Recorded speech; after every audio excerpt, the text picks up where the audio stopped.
Hello guys, kumusta kayo? Sa mga coin collectors dyan, sa mga subscribers at sa lahat ng mga viewers ni CCTV, magandang oras sa inyong lahat.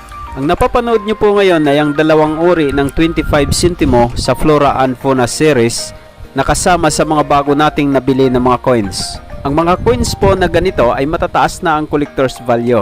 Kaya sa video ito ay papakita natin ang collector's value ng dalawang baryang ito. Kaya guys, panoorin niyo hanggang sa dulo.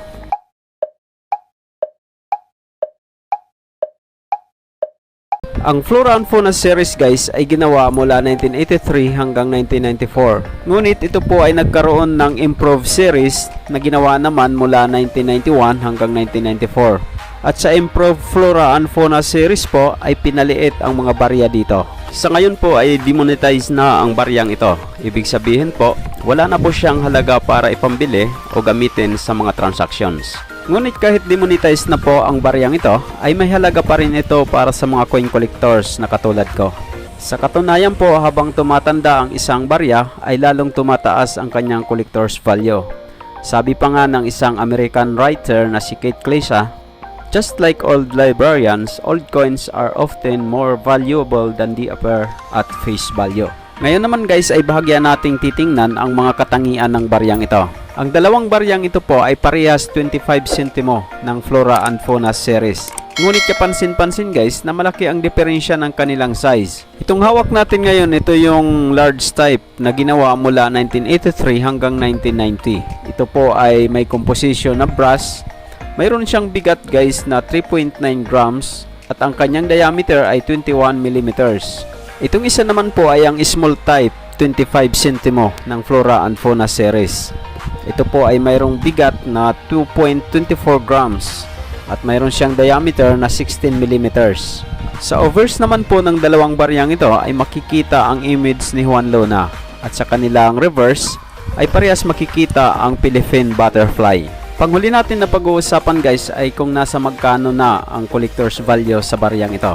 Sa aking pagre-research guys ay magkakaiba ang mga presyohan.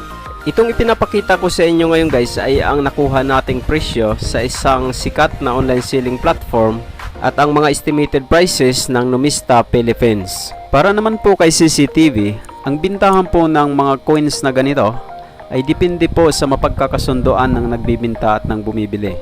Tulad po ng ginawa natin sa mga nakaraan nating transactions.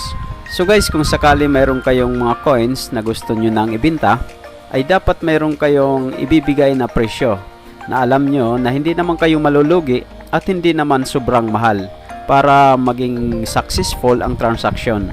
At kung gusto nyong ipakita ang inyong mga coins guys, ay pwede kayong mag-share o mag-post doon sa ating Coin Collector TV Facebook page. At doon, ito ay makikita ni CCTV at ng iba pang mga viewers na nagpa-follow sa ating Facebook page. Sila din po ay maaaring magka-interest sa iyong barya at pwede rin na sila ang makabili nito. Guys, maraming salamat sa panonood nyo sa video ito. Sana po ay mayroon kayong napulot na kaalaman tungkol sa ating napag-usapan. At kung mayroon po kayong mga concern tungkol sa inyong napanood, ay mag-comment lang po kayo dito sa video ito. At kung bago lang po kayo dito sa aking channel at hindi pa nakasubscribe, mag-subscribe na rin po kayo at i-click ang notification bell para updated kayo sa mga susunod nating uploads. At sa mga nakasubscribe na at patuloy na nanonood sa ating mga videos, maraming salamat sa inyo. At laging tatandaan, ang barya ay mahalaga at dito sa CCTV, ito ang bida.